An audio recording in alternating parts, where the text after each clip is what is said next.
بعد آن که شما با شرکت فابرلیک به پول اعضا میشوین، شرکت فابرلیک با شما امکانات‌های خیلی عجایب رو پیشنهاد میکند.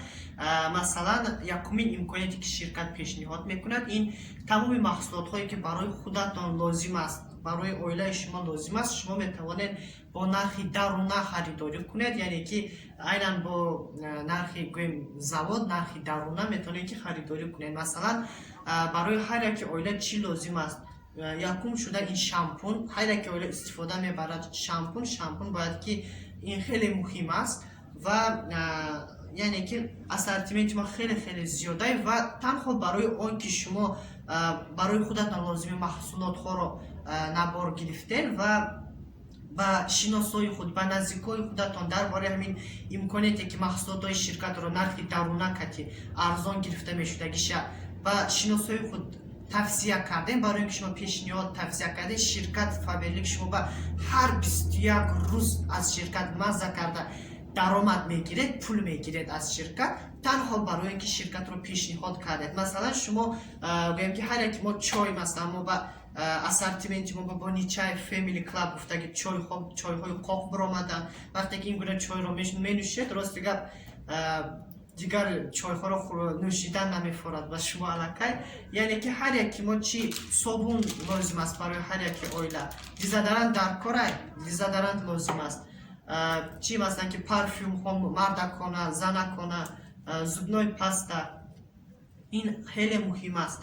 یعنی تنها برای آن که شما همین محصولات ها را نرخ درونه کتی استفاده برده و با شناسای خود پیشنهاد کردید، شما هر 21 روز از شرکت با مانند من از شرکت درآمد خیلی خوب میگیرید. مثلا ما هست باز گوییم که من این گونه محلول ها، من برای حمام واننا تازه کردن، برای دخوفکای و پلیتکا های کازان تازه کردن، برای شستن کاسه طبق ها خیلی عجایب است. این گونه محصولات ها ما با هر گونه کوکتیل ها برای خراب شدن، برای فربه شدن، یعنی که بقوت شدن و غیره، هر گونه من این گونه کوکتیل ها وجود دارد و گویم که همین چیزها را مثال کرم برای محافظت کردن از آفتاب، برای گویم که مادرامون، برای گویم که خواهر و اپامون، مثلا برای اینکه اونها هم نمیخواهند در آفتاب سوختن رو و همه اینها همین گونه کرم ها رو استفاده میبرن.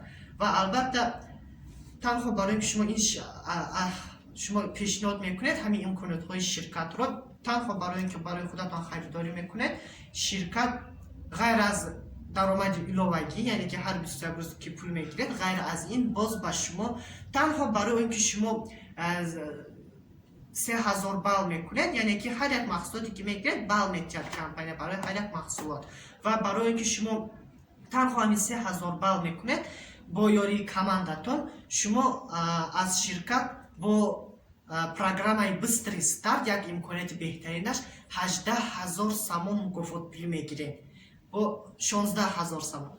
16000 سامون شما از شرکت مکافات پول میگیرید، تنها برای آنکه شما زودتر کار رو سر کردین، زودتر کمپانی رو پیشنهاد کردن رو سر کردین و این امکانات خیلی عجایب است. خدا با شکر من خودم یک بار 3000 بال کردم و انشالله با دوام میدیم تا که از شرکت مکافات پول گیرم.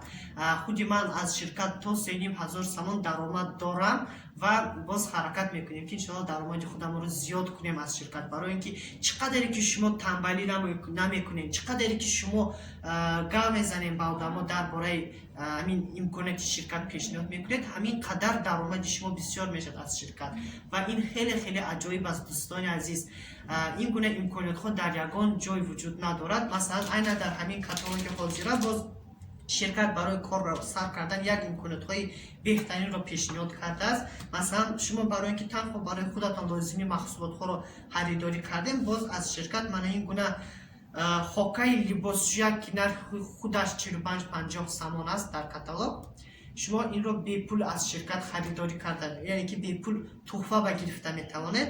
این خودش خاکای لباسشویی در گرمانیا تیار کرده شده عیناً برای شرکت فابرلیک و یک پچکه یعنی خاکای لباسشویی 3 کیلوگرم خاکای لباسشویی که عادیه که شما رفته مغازه میخرید همون رو جایش رو میگیرد. خیلی عجایب است، ما همه وقت استفادهش میبریم ва боз як имконияти беҳтарини ширкат ин саёҳат ба дигар давлатҳо, яъне ки ман худам саёҳат кардора хеле дӯст медорам, аммо ин сол худохоҳад модари ман ба Турсия аз ҳисоби ширкат дамгирӣ мераванд ва ин хеле одамро хурсанд мекунад. Ва агар ки шумо дар ширкат кор кунед, камтар агар боз камтар хубтар кор кунед, шумо метавонед ки як наздики худро бо ёрии худатон як наздики худро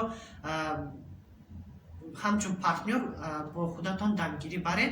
Инам аз ҳисоби ширкат мешавад ва ин хеле аҷоиб аст. Ва боз барои айнан барои духтарое ки кор карданиянд дар ширкати мо боз як имконияти беҳтарин ҳаст. Ин ном дорад бонуси модарӣ, яъне ки материнский бонус. Агар ки шумо дар Faberlic кор карда таваллуд кунед, шумо аз ширкат дар давоми як сол аз 220 самон сар карда аз ширкат ҳар 21 рӯз боз барои кӯдакатон пул гирифта метавонед. Ғайр аз даромаде ки шумо ҳар 21 рӯз мегиред, ғайр аз мукофотпулиҳо, ғайр аз он ки ба дигар давлатҳо дамгирӣ меравед аз ҳисоби ширкат ва боз худатон барои кӯдакатона метавонед ки дар давоми як сол пул гиред аз ширкат.